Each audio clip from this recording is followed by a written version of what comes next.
जय श्री कृष्णा। राधे राधे। श्री माघ मास महात्म तीसरा अध्याय आरंभ।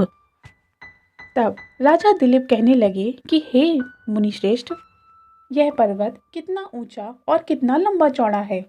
तब वशिष्ठ जी ने बताया कि 36 योजन ऊंचा, ऊपर चोटी पर 10 योजन चौड़ा और नीचे 16 योजन चौड़ा है, जो हरी, चंदन, आम, मदार, देवदार और अर्जुन के वृक्षों से सुशोभित है। दुर्भिक्षु से दुखी होकर और इस पर्वत को और फलों से सुशोभित तथा परिपूर्ण देखकर भृगु ऋषि वहीं पर रहने लगे और यहाँ पर कंदराओं, वनों और उपवनों में कई वर्षों तक तप करते रहे।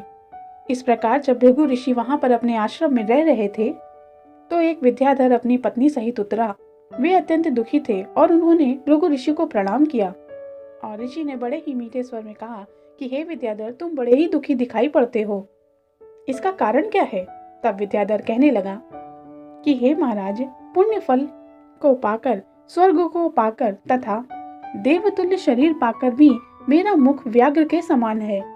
मेरे दुख और अशांति का यही कारण है। न जाने मेरे किस पाप का यह फल है। अब मेरे चित्त की व्याकुलता का दूसरा कारण भी कृपा करके सुनिए। मेरी पत्नी अति रूपवती, मीठा बोलने वाली, नाचने और गाने की कला में अति प्रवीण, शुद्ध चित्त वाली, सातों सुरों वाली, वीणा बजाने वाली, जिसने अपने कंठ से गाकर नारद जी को भी प्रसन्न किया है। नाना स्वरों के नाद से वीणा बजाकर कुबेर को प्रसन्न किया। नाना प्रकार के नाच ताल से शिव जी महाराज को भी प्रसन्न और रोमांचित किया।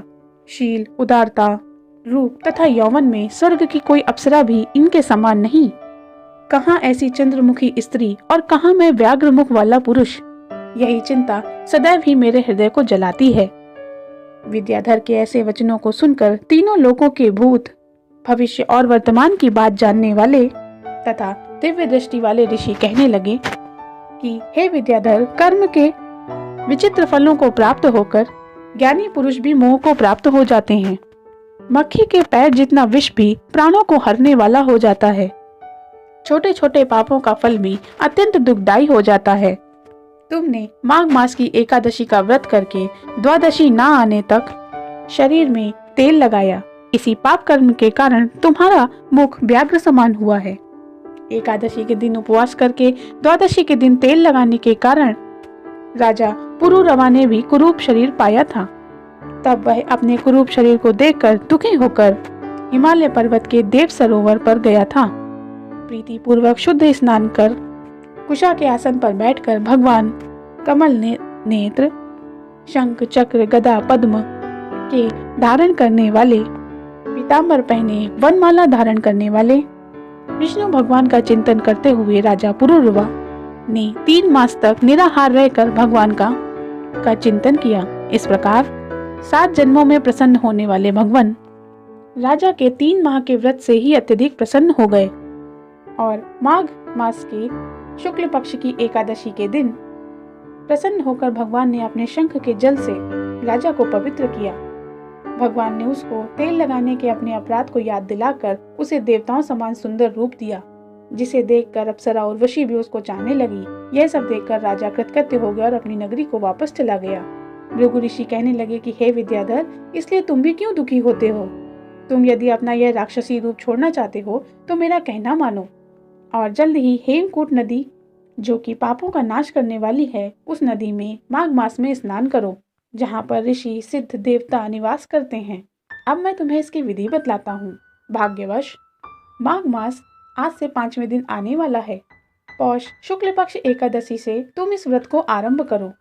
भूमि पर सोना, जितेंद्रिय रहकर दिन में 3 बार स्नान करना, पूरे मास निराहार रहो।